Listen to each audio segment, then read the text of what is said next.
นะโมตัสสะภะคะวะโตอะระหะโตสัมมาสัมพุทธัสสะนะโมตัสสะภะคะวะโตอะระหะโตสัมมาสัมพุทธัสสะนะโมตัสสะภะคะวะโตอะระหะโตสัมមាសម្ពុទ្ធស្សៈជាបន្តទៅនេះខ្ញុំបាទនឹងធ្វើបទនមស្ការបទសារភ័ញ្ញ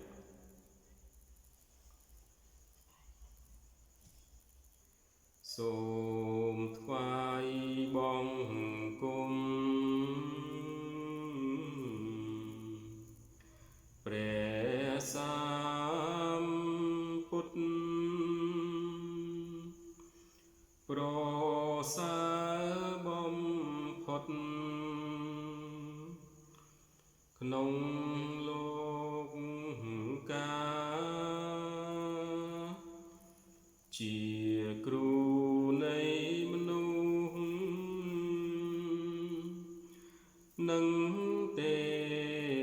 វតាទ្រង់ត្រាស់ទេសនាប្រដៅសត្វ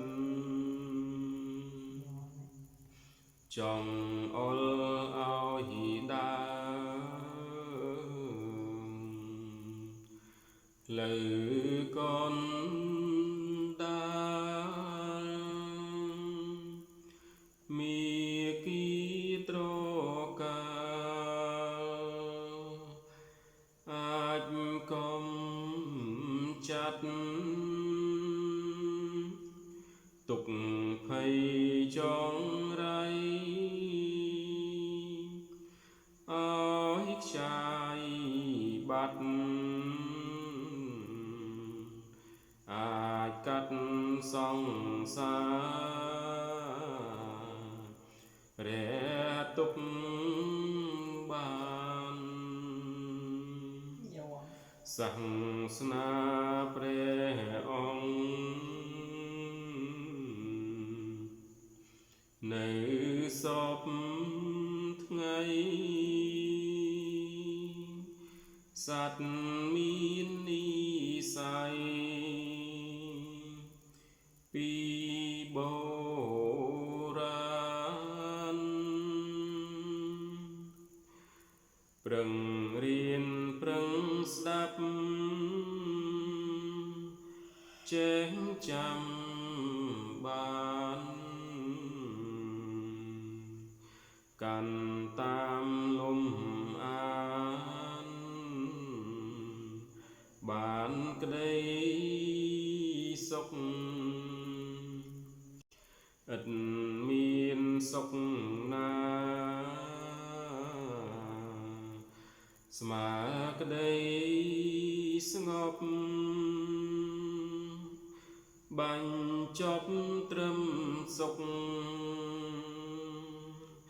ឃ្លៀតចាងទុកតាំងពីលោកនេះតទៅមុខ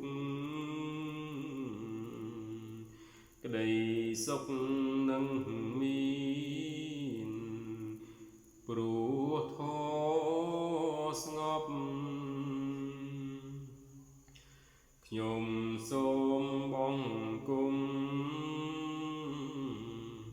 ឆ្ពោះព្រះធម៌ព្រះសង្ឃបវរទាំងគ្រប់សពរួមជាត្រៃរតន៍គួរគោរពជាម្លប់ត្រជាង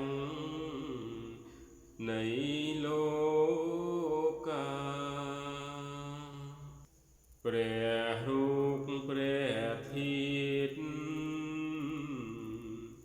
នៃព្រះពុទ្ធវិសុទ្ធតាំងអង្គ ព្រះសាស្តាសូមគុណត្រៃរតន៍ជួយខែមរាឲ្យបានសុខខា